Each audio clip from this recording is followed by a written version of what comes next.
Movie Review by Rob. Hey guys, Rob here. Solo review tonight. Anthony and Sean already did a review of their own, located on Zydan Tribal 1324, because they saw it at a screening 2 days ago.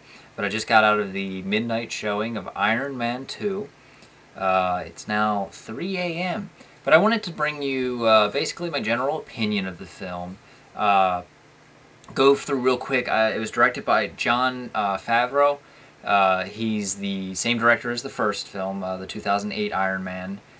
He's also directed Very Bad Things and Swingers, and he's the star of, well, one of the stars of Swingers, and he makes an appearance in this film as well, as he's pretty much a well-known actor. It's also starring Robert Downey Jr., who reprises his role as Tony Stark. Gwyneth Paltrow, which is his secretary slash CEO trainee slash romance focus of the films, as well as Scarlett Johansson, which plays the role of Natalie Rushman, alluded to be Black Widow.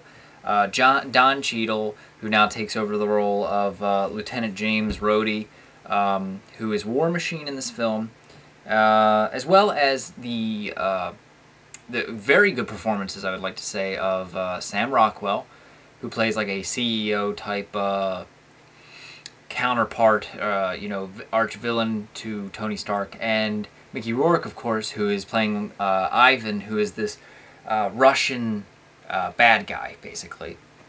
Now, overall, I really enjoyed the first film. I thought it brought a lot of, you know, comedy to the action genre as well.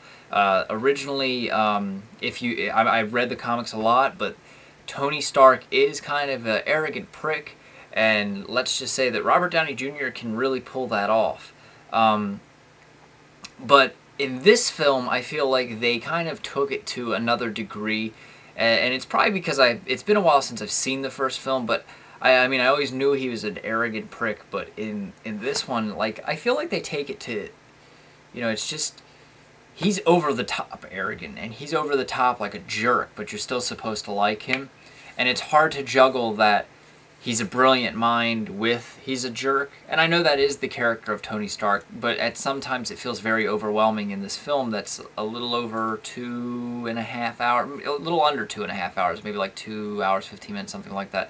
But that feels like a little plot structure problem, as well as the film itself feels very choppy. It feels very like bits and pieces of smaller plots that are just thrown in there. Now, don't get me wrong, my overall opinion for the film is that it plays well as an action movie. It has a lot of good special effects, a lot of good action sequences, and it is at no point in time really that boring. I mean, there's a small, like, little nuances towards the relationships that might happen and whatnot that might be a little drawn out, but overall I think it plays well as an action film. As well, as far as being a really good film, I don't think it has a lot of rewatch value. I couldn't imagine trying to watch this again within a short period of time. I feel like overall it's basically the same thing. If you guys are wondering what the plot is, it's Tony Stark is continuing on his path as Tony Stark. The government is trying to take over the Iron Man suit because they think it is a natural right to the government to use as self-defense, as well as something that someone shouldn't be able to privately own. And then on the other side of it is Sam Rockwell's character playing a CEO who wants to be the rival CEO against Stark Enterprises and wants to get the technology for himself. And then you have Mickey Rourke's character, who is a Russian who was dealt a bad hand by the Stark family, who wants revenge using some technology that he has gained possession of that emanates the Iron Man technology. And then you have Gwyneth Paltrow, who is, like I said, the romance issue, and then it's just a lot going on. It's not Spider-Man 3 a lot going on. Like, the stuff is well juggled here. It just feels like it's a lot going on, so I didn't know what the clear plot was. And overall, in the end, the bad guy is just basically another Iron Man.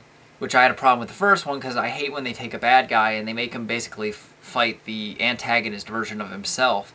That's basically what it comes out to, and of course in sequels they always try to up the ante by throwing multiple copies of themselves. So, but overall, enjoyable. Just I wouldn't say like an excellent film for future watches. I would recommend seeing it. I saw it in IMAX. It looked great. Soundtrack was good. I would have rather had some more score than actual soundtrack lyrically based things. But like I said, excellent performances from Robert Downey Jr. Gwyneth Paltrow was okay. Sam Rockwell was really good. Always enjoy his performances. I mean, ever since I originally saw him in like The Green Mile, he's been really putting some really good performances out there. And Mickey Rourke is coming back, and that's something I'm really happy to see. Like The Wrestler, he was even in the what was that? It was the American Psycho film from the same author. It's not The Untouchables. I'll put a link on the side, but that movie was really bad. But his performance, of course, was good, and I think he's been putting a lot of things out there and I hope that they continue to use him in Hollywood. But overall, that was my general basis. Out of 5, I would probably give this maybe like a 3.5 to a 4, because entertainingly, very interesting, very appealing to watch, action scenes.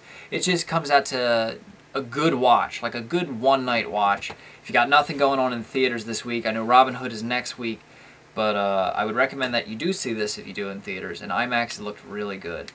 So, that's my opinion, and hopefully Anthony will be back next week for Robin Hood. If not, I'll still bring one to you. So, thank you for watching.